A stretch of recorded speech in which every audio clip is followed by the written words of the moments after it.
Imagine living your life after 50 and feeling energized and excited about your future. Welcome to the Women in the Middle podcast, the podcast for women who are ready to figure out what they want and create the life they deserve. Here's your host and master certified life coach, Suzy Rosenstein.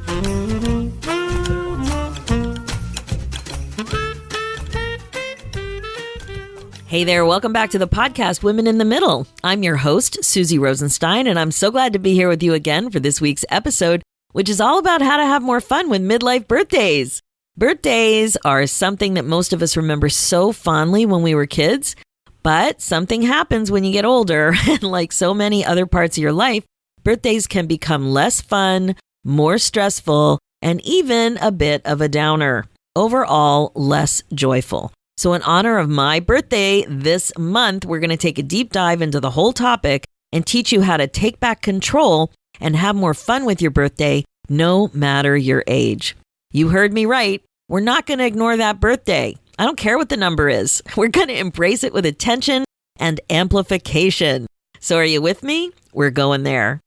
That's what we're taking a look at today. But before we dive in, I just have to tell you about my mastermind. In fact, this episode is sponsored by it. It's called the 50 Unplugged Mastermind. Have you heard me talk about it before? It's a totally exciting way to work together so that you get excited about your life again. In fact, it's the best way to help you focus on what you can do with your next chapter instead of what you like to think about, which is what you can't do. It's really all about becoming bold and brave in midlife. It's about up-leveling. It's about how to get out of your own way so that you're more comfortable and intentional about allowing yourself to be happier. It's about learning how to think on purpose. It's about making sure you don't have regrets. And finally, putting yourself first so that you know what you want and exactly how to make it happen. And one of the best parts is that you get to do this work with an amazing small group of women who are just as committed as you are to getting to know you and to getting excited about their lives. It's amazing. And I know it sounds a little too good to resist. So head right over and grab your spot so that you can talk to me and we'll see if you're a good fit. It is www.talktosuzy.com and you can learn more. It's called a Kickstart call because it's going to kickstart this conversation about where you want to be in this exciting phase of your life. So go ahead and book that call. All right, let's dive in. Let's start with this question. When you think about celebrating your birthday as a kid, what comes to mind? Did you have big parties? Did you go out to dinner? Did you get to order your favorite meal, or maybe your mom made you your favorite meal? Did you have a sleepover? Those were the days, my friend. Birthday parties used to be so much fun. Now, I don't remember there being a firm cutoff from this type of celebration. I have no clue when they stopped for me, but I do remember having a particularly memorable sleepover party in the family room in 3rd grade. We used to just sleep on the floor in sleeping bags, all strewn about. No couches, no mats, no blow-up mattresses, just on the floor, and it was fabulously fun. So there were a bunch of little girls in sleeping bags covering the whole family room floor. I remember it being crowded, so I bet there were probably 8 or 10 girls in there. And in the middle of the night, there was this pounding on the sliding glass door. Super scary, like totally in the middle of the night and really loud. Who could it be? I thought, oh my God, it's a burglar. Now, my 55-year-old brain knows that most burglars wouldn't knock like that, but that was my little girl brain, and that was my thought. And somehow I got the courage to stand up and peek outside, and it was the police. Oh my God, it was so scary. So it turns out that one of my dad's colleagues sent the police because my dad couldn't be reached by phone. Apparently, he knocked the phone off the hook when he was sleeping. So he was a doctor and he was on call. And when the hospital couldn't reach him, they got worried and they sent the police. Can you believe that? Some slumber party, right? I wonder if any of those girls remember how crazy that was. Anyway, birthday parties usually weren't quite that exciting, but that one stands out. I remember playing party games, classic party games like Pin the Tail on the Donkey. Did you guys play that? Oh my gosh. So then what happens? A big blur. A big giant blur for a few years. And then I remember having pool parties in high school. We had a big pool in the backyard. And since I had a summer birthday, pool parties were easy to have. One year, I had the marching band crew over and somehow a big giant bowl of onion dip got thrown in the pool. All of the water turned green and that was the end of that. And I still hear about that from my mom. So I didn't drink in high school, so I never had parties like that, but I did have a great group of friends. And so hanging out at the pool was something we did. Now, I don't remember many more details about birthday parties, except that I loved them. I totally love birthdays until the decade birthdays started coming on, like a ton of bricks. And it's not that I hated them, but those milestone birthdays were loud and noticeable. You could see them coming, sometimes like a freight train. All aboard. Here comes aging. Here comes your 30s. Here comes your 40s and 50s. It's hard to ignore the milestone birthdays. So going back to when I was 30, I was still single. I lived in a super cool part of town. A lot of singles there in that area. We called it Young and Eligible. The streets were Young and Eglinton, but we called it Young and Eligible for some bizarre reason. So many singles there. I totally loved my apartment. The location was fab. And this was before I met my husband. So I had lots of friends. It was the middle of the city. It was very easy for me to get around and lots of coffee shops and shopping and places to walk and sit and be seen and meet people, right? So I decided my apartment was spacious and I decided to have a wine tasting party, but I wanted to have one with a twist, something that was a little more fun. So I made a theme. And it was to make some kind of a presentation representing the country from which the wine that the guests brought originated. So it wasn't a normal wine tasting party, and the scoring was funny. So were the presentations. Like people had to make these funny presentations. So they sang songs, they dressed up, they read poems, they decorated the wine bottles. It was so much fun. So I have to say that my 30th didn't bother me in terms of aging, but I was quite aware that I was still single with no serious boyfriend on the horizon. But that party was fun. Okay, so then my 40th. I planned a big party for my 40th. I asked my guests to join me on a Thursday night at a big, airy pool hall at a sports bar. Now, I'm not into sports at all, but the space at this place was amazing. And there were songs and jingles at this party too. They were presented to me. It was so much fun. So now I can kind of see a theme that there's pool parties, either an actual pool or a shooting pool in my past. I had a friend who was a fabulous cake decorator and my cake was a jaw dropper. We had a great time. So what's coming up for you? Are you thinking about your milestone birthdays and like what happened with them? Did you plan them? Did anything happen? Did you just want to go back under the covers and not even deal with it? I would love to hear from you about what was happening and what's happening for you as we're talking about this. So my 40th birthday really didn't bother me, but it did register as different. I felt the need to pause and reflect. I noticed that I really was happy with my accomplishments at this stage of my life. I was married, I had 3 amazing kids, lots of friends, great job. Life was really looking good. So that reflection, I really noticed that I was very satisfied. And then my 50th was coming up.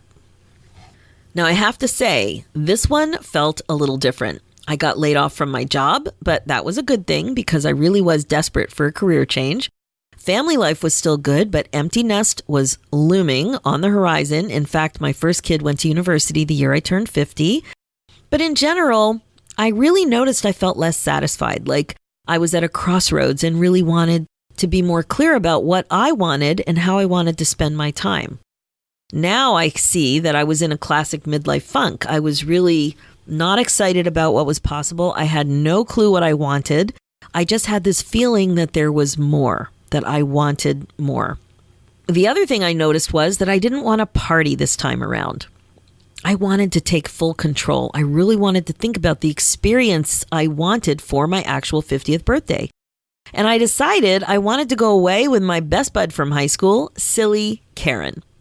Karen earned that title years ago, and it's an awesome way to describe one of the reasons I love her so much.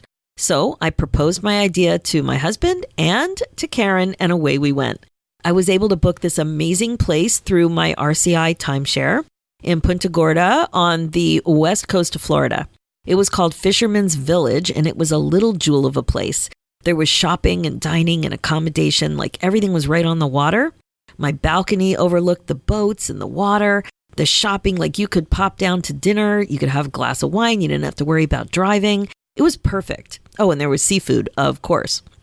So we did things that we really love to do. We made jewelry, we went to a beading store. Now, I have to tell you, Karen has a really interesting resume. She used to be a dancing girl in the Ringling Brothers Barnum and Bailey Circus. She actually ran off to the circus when she graduated from high school. She was a year ahead of me, and I was just like, oh my God, how cool is it to do that? It seems so crazy now, but I don't know. I thought it was crazy then too. So in this area of Florida, there's the Ringling Brother Museum. And so we visited the museum together while we were on vacation. It was just so amazing to share that. She knew so much history about Ringling Brothers. She knew all about so many of the performers from the 80s that were featured in the museum. And it was just fun. And there was, when you're away with your girlfriends, there's nobody bugging you to rush. Nobody was complaining that they were bored. Just two close girlfriends on vacation enjoying a glorious week together. It was exactly what I wanted to do on my 50th birthday. How ironic is it that Karen is actually boarding a flight very shortly to come up and visit today as I'm preparing this podcast episode. She's actually coming in as the yoga instructor for my Becoming Bold and Brave retreat that is this weekend. How fun is that? Remember, I'm all about fun. And that, my friend, brings me back to how to have more fun on your birthday. I'm working on having more fun in my 50s overall, and I think you should too. Now, I do want to share something funny that happened last year on my birthday. I can't resist. So it was my birthday weekend, and I found myself sitting at the family cottage scrolling around on Facebook. And you know how all these ads pop up, right? So I saw this really pretty ad with jewelry, and it was featuring a ruby, which is the July birthstone. Now, I don't really love red, but I do love birthstones. I love the idea of having a birthstone. So I thought I would take a look. So I clicked, and they had tons of ruby jewelry. Now, of course, it was fake rubies, but it was sparkly and pretty, and tons of options. So I saw this really cool looking ring. It was kind of Art Deco. It reminded me of this beautiful onyx ring I had years ago, but I lost it. I was so bummed. Actually, it was a gift from my mom on my 14th birthday. I love Art Deco, so I thought, it's my birthday. I want a birthstone. I'm just going to order it. And, I think it was only $20 or $30. It wasn't much. So I ordered it. And it didn't look like a petite ring. It looked like it was a little larger, but I thought, it'd be fun. I love anything sparkly. So I waited and waited and waited, and that ring did not come. Now, sometimes when you order something, it ends up coming from China. You don't really know where it's coming from. And those orders often take quite a bit of time, like often more than a month. So I waited. And after 2 months, I wrote to customer service. They were so nice, and they said they would send me a replacement immediately. And also to go to the website and pick a free pair of earrings for my trouble. So what do you know? The replacement came like within 2 days. It was super fast. And I was so excited. I opened the box. There was a beautiful box inside the box, right? Like a jewelry box inside the packaging box, a formal ring box. I opened it, and there it was in all of its sparkly, ugly glory. It was huge, like not large, bigger than a Super Bowl ring, and the weirdest, ugliest piece of jewelry I'd ever seen in my life, presented in a beautiful box. Like in a serious way. I laughed out loud. Could this really be a serious piece of jewelry? I couldn't believe how bad it was. Like Halloween costume funny. Like it might hurt my back wearing it. And then the next day I got another package in the mail. Could it be? Yup. The other one arrived. Just as big, just as ugly, just as hilarious. Now I have two. Now I didn't spend much, thank goodness, but I have two. And I would like to give one to a lucky podcast listener. So if you can think of a use for it, send me a note. For sure, it works well for a costume. So if you want it, just send me an email with how you're going to use it, and it is yours. I'll, of course, send you a picture too if you want to see what it looks like. The first email gets the prize. Just send your email to info@suzyrosenstein.com. Now, the prize is in air quotes, by the way, because it is ugly. I am warning you. So the moral of the story is to always read the fine print about dimensions and sizing. Now, there is one more sparkly thing I want to talk to you about. I started doing this when I turned 50, and I think you should too. Just consider it. Somebody suggested to me, and I think it was my junior high friend Lori on Facebook, that I should wear a tiara on my 50th birthday. And you know what? I bought one. Now, this one is not huge. I got a very understated tiara. It does sparkle a little bit, but it's not massive because now I'm all over dimensions and sizing, right? Really check the dimensions. But I haul that tiara out every birthday now, and I often give them as gifts. So consider that. It's a fun little gesture to yourself to love yourself and treat yourself like the queen that you are. Here's the question. So, how do you make sure your birthday experience is more fun? You make sure that you do what you want rather than expect someone else to read your mind. That's how, my friend. It's really not that complicated, but we make it way more dramatic than it needs to be. And the reason we do that is because of something called a manual. A manual is actually keeping you from more happiness and contentment in your life. Your manual. And the thing is, you probably don't even know that you're the owner of a manual. Your manual is your invisible instruction book for how other people in your life should behave so that you feel more loved, so that you feel happier. We all have them.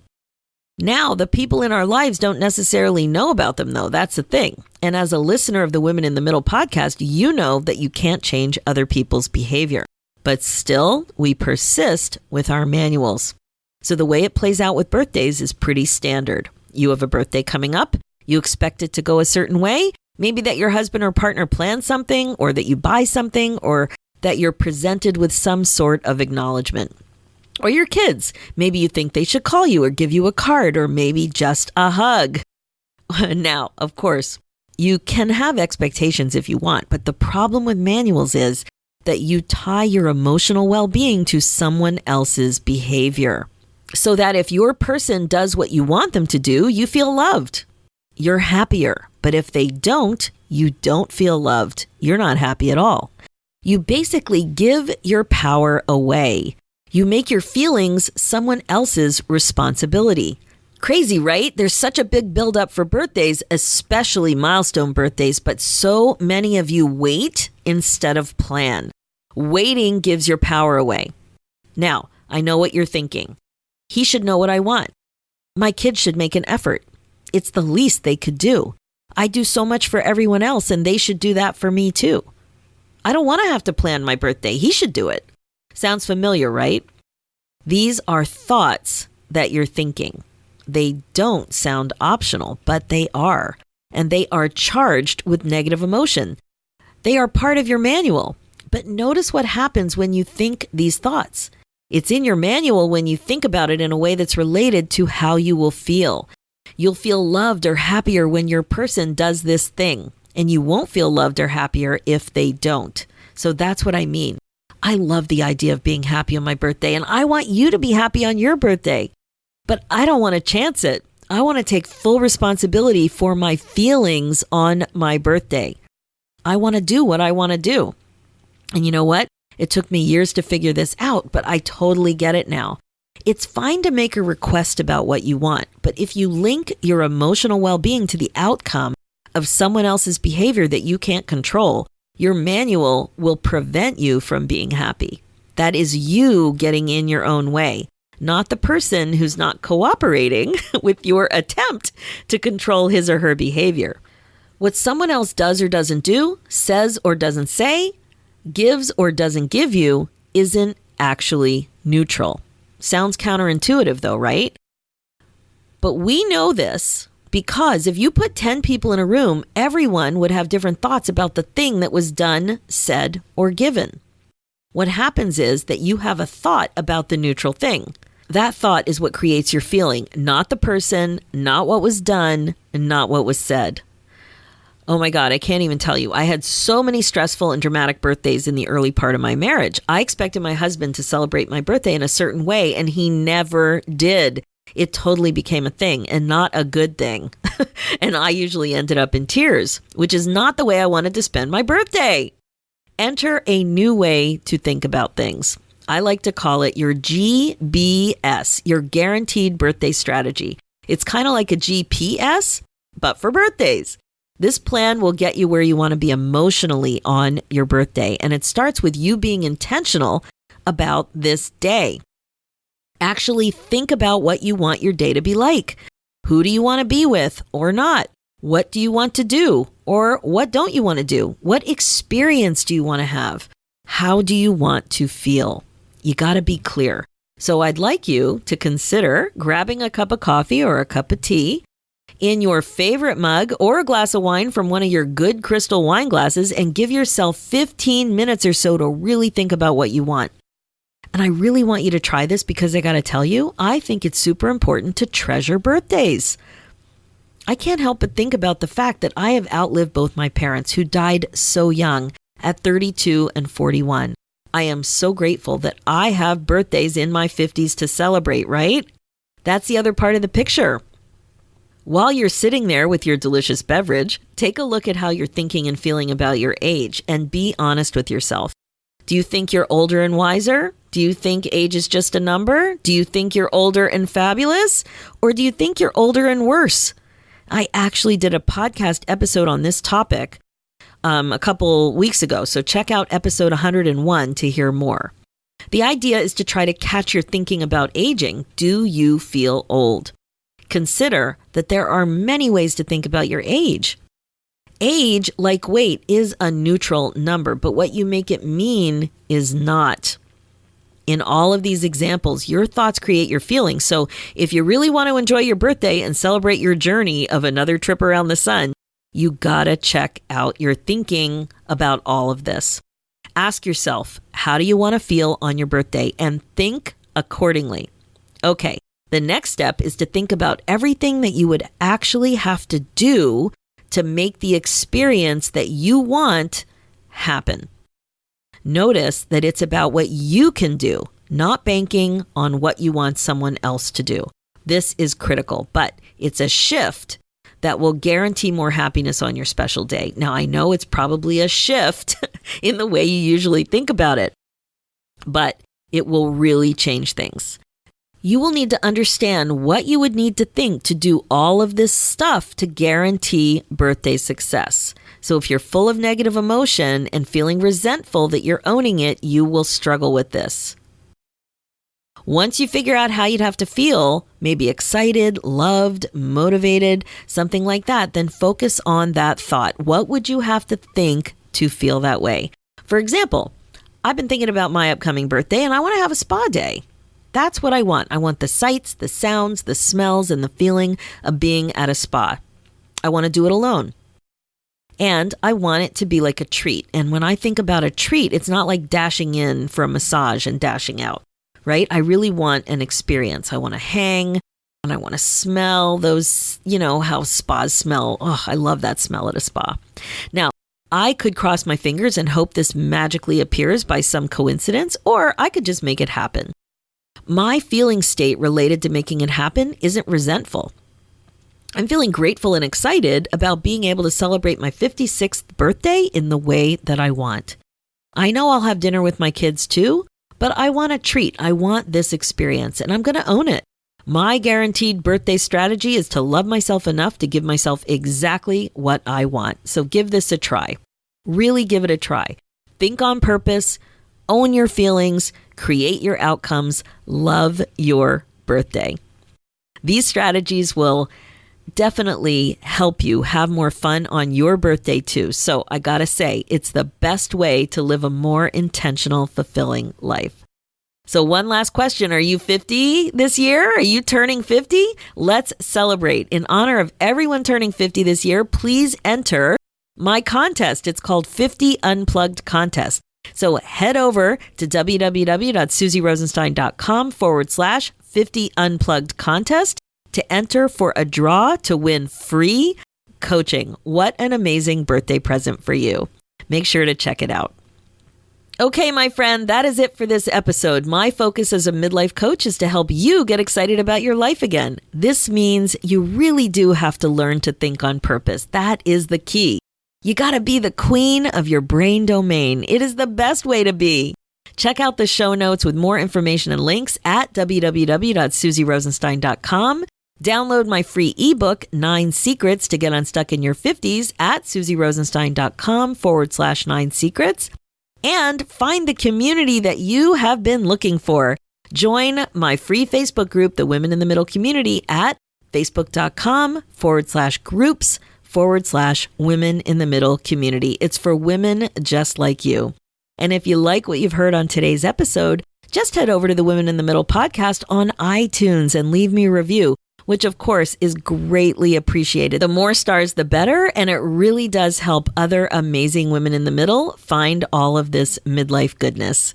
Let's do this, ladies, one bold and brave birthday at a time. Thanks so much for listening, and we'll talk to you soon.